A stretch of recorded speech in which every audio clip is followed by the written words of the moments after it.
Výborne, pani, skúsme ešte predsa len jednou, dvoma vetami. Každý z vás poprosím. Sociálna oblasť, starostlivosť o starých, chorých. Neviem, či sa to dá dvoma vetami, ale skutočne čas nás tlačí. Vyskúšajme. To je Danova domena. To nebude jednou, dvoma vetami. Stručne, pán Dyškanec, aké sú vaše vízie v tejto oblasti? Žiaľ, záujeme teraz viac menej pred voľbami, či o tieto oblasti z titulu mesta, čo je určite nesprávne. Nechcem tu spomínať to, čo som už spomínal, že... Pán Dyškanec, skutočne, ak vás môžem poprosiť konkrétne, aké sú vaše vízie v tejto oblasti? No, moje vízie sú v podstate obrovské, súvisia s bezpečnosťou, sociálnou situáciou, len čo sa týka, čo sa deje všetko v tomto meste, ale nielen v tomto meste. Čiže my môžeme svojimi návrhmi prekročiť aj rámec tohto mesta, keby sme chceli. Napríklad začne možno s tou bezpečnosťou, aby som, lebo určite prídem aj k tým sociálnym veciam, zriadenie tých mestských podnikov na tie jednoduché veci. Teraz mesto dostalo tú možnosť robiť tie meliorácie alebo regulácie potokov. Môžu sa tam robiť nejaké betónové výrobky, ktorým sa to bude spevňovať, čiže nemusíme dávať zarábať tým firmám profesionálnym, ktoré majú z toho biznis. Skúsme, pán Dyškanec, ak vás môžem poprosiť, ospravedlňujem sa, že vám skáčem do reči, skúsme starostlivosť o starých seniorov a takýchto občanov. Skúsme ono skôr... to v podstate aj s tým súvisí viac menej, že nás čas tlačí, tak vás poprosím. Starostlivosť o starých, o sociálne slabších je oblasť, ktorá sa vzájomne prelína. Ja si myslím, že sa urobilo doteraz dosť málo a ja to vidím podľa toho, koľkí ľudia chodia k nám do kempu sa pýtať o nejaké lacné ubytovanie, čiže v tejto oblasti sa to úplne zanedbalo, čiže nejaké denné stacionárne s možnosťou bývania v Martine chýbajú. Neviem, koľko by bolo treba, určite je to oblasť, na ktorú sa zabudlo a súvisí to viac menej so zámerom, že teraz pred voľbami sa to síce vyťahuje, ale nie je to správne, lebo táto vec je stále aktuálna, čiže treba Rómom pomáhať, nezamestnaným. Je to obrovské spektrum ľudí, ktorí, keď ich dokážeme vtiahnuť do toho systému tých osočných prác, tak dokážu tvoriť nejaké benefity pre mesto. Čiže napríklad ja hovorím, tá škôlka, ktorú dostala pán Dyškanec, ďakujem veľmi pekne, súvisí to, áno, lebo tam sa mal budovať dom sociálnych služieb a dostalo to nejaká neziskovka z Liptova za korunu. Neskúsme ísť do tejto... Viete čo, ale ja to hovorím v tom, že ja si myslím, že keby už tam existoval ten dom sociálnych služieb, tak už dneska by bolo neskoro, lebo tieto veci sa neriešili doteraz. Takže to súvisí s tou sociálnou situáciou.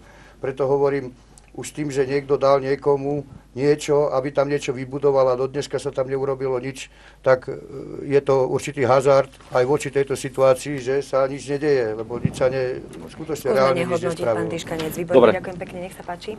Som rád, že sme prešli do oblasti, kde je odborník pán Dyškanec, ale ja zásadne nesúhlasím s jeho názorom, budem hovoriť iba fakty. V tomto volebnom období sa urobilo toľko, čo sa nikdy v tejto sociálnej oblasti neurobilo, pretože sociálna oblasť to nie sú len bezdomovci, pán Dyškanec, to sú aj chorí ľudia, to sú aj starí ľudia, seniori, ktorí sú odkazaní na pomoc druhých. Prijali sme 2 všeobecné záväzné nariadenia. Mesto Martin ako prvé mesto v Žilinskom samosprávnom kraji prevzalo na seba opatrovateľskú službu.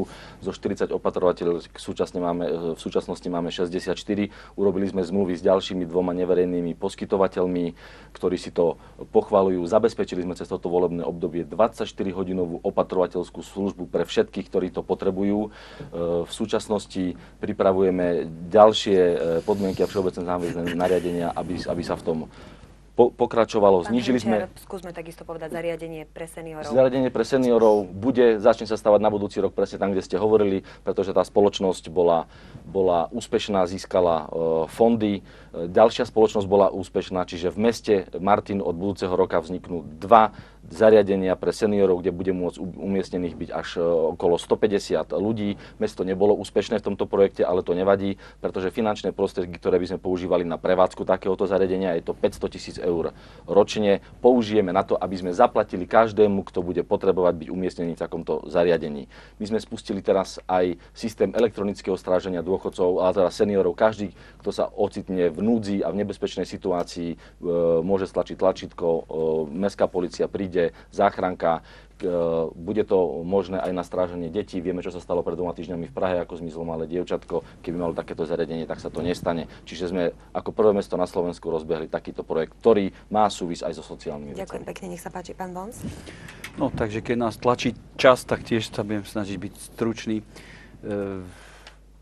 Sociálna oblasť to skutočne je veľmi široká, veľmi dôležitá. Možno, že sme s ňou mohli aj začať, pretože si zaslúži určite veľkú pozornosť a viem, že asi aj pri televíznych obrazovkách nás hodne sledujú práve seniori, starší ľudia, ľudia, ktorí sú možno odkázaní zdravotne, sú postihnutí, oslabení. To znamená, že mesto má snahu samozrejme všetkým týmto ľuďom pomôcť. Veľmi dôležité je to fakt, žiaľ Bohu negatívny, že mesto Martin stárne. To znamená, že budeme potrebovať čoraz viac tieto služby. Chvála Bohu, že aspoň tie 2 budúce domovy seniorov sa vybudujú. Čo ma mrzí je, že my sme mali jeden a náš projekt, žiaľ Bohu, neviem, či sme vytvorili dostatočný tlak na to, aby ten projekt zvíťazil nás. Myslím škôlku na Podhajsku, kde mesto už teraz investovalo do projektu vyše 3 milióny v starých peniazoch korún a vlastne objekt chátra. Verím, že v nejakom ďalšom období sa nám podarí aj tento objekt vybudovať, pretože tie 2 objekty, ktoré spomínal pán Hrnčiar, sú súkromné, nie sú mestské a mesto nemá vlastné zatiaľ. A myslím, že od roku 2013 bude zo zákona mestu vyplývať povinnosť do 60 dní od podania žiadosti umiestňovať týchto ľudí. Takže tento problém nás čaká. Súhlasím aj s riešením, alebo hľadať proste riešenia pre bezdomovcov, pretože sú to ľudia, ktorí teraz v tomto období budú vonka. Viem, že mesto spravilo preto nejaké opatrenia, tie kontajnery.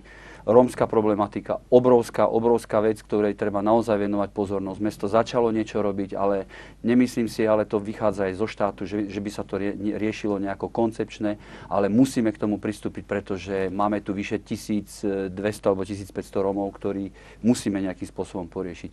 Čo sa mi páči sa mi fungovanie klubov dôchodcov, ktoré si myslím, že je v Martine na výbornej úrovni, kde sa seniori nejakým spôsobom realizujú a rezervy vidím samozrejme ešte aj práve v tých na začiatku spomínaných telesne postihnutých alebo oslabených ľudí, nevidiacich ľudí, tak tam ešte mesto bude musieť postupne vytvárať tie podmienky, aby sa nejakým spôsobom cítili v našom meste dobre. Ďakujem veľmi pekne, nech sa páči, pán Kozák. Ja to tak tiež skrátke poviem, lebo všetko tu skoro bolo povedané, ale už je celosvetovým javom, plán demografické krivky ukazujú údaje, že populácia stárne. Len tu v Turcii ich máme 6 000 tých seniorov, ktorí sú v takom veku, že treba o nich postarať. Z zákona 448 v roku 2008 majú právo z zákona o svoju starostlivosť, ako tu bolo povedané. Čiže netvrdím, že mesto im neposkytuje tú svoju starostlivosť, ktorú majú dostať, ale myslím si, že tie kapacity už momentálne na mesto Martin alebo na Turec nestačia. Čiže máme tu zariadenie, ktoré patrí vyššiemu územnému celku a patrí väčšinou súkromníkom. Čiže ja som, ako pán Diškanec povedal, sedel s firmou, ktorá má začať výstavbu v roku 2011. Chcú, aby bola táto stavba dokončená do roku 2012, kde bude 120 lôžok. Ale čo mňa osobne najviac trápi, od roku 1990 si mesto dáva do svojho rozpočtu financie na rekonštrukciu alebo poprípade na výstavbu svojho vlastného objektu pre dôchodcov. Máme rok 2010. Ja takú len rečnícku otázku, dokedy budeme o tom len rozprávať. Treba s tým už niečo robiť, to nám je jasným všetkým 4, čo tu sedíme, tak zbytočne sa o tom rozširovať. A myslím si, že netreba sa spoliehať len na eurofondy, ale treba skutočne v tom rozpočte pripraviť a nájsť korunku na to, aby sme to pre tých dôchodcov urobili. Áno, ale treba povedať, že výstavba bude stáť, ja neviem, 50 miliónov, keď hovoríme v korunách. Prevádzka 500 000 eur, 15 miliónov.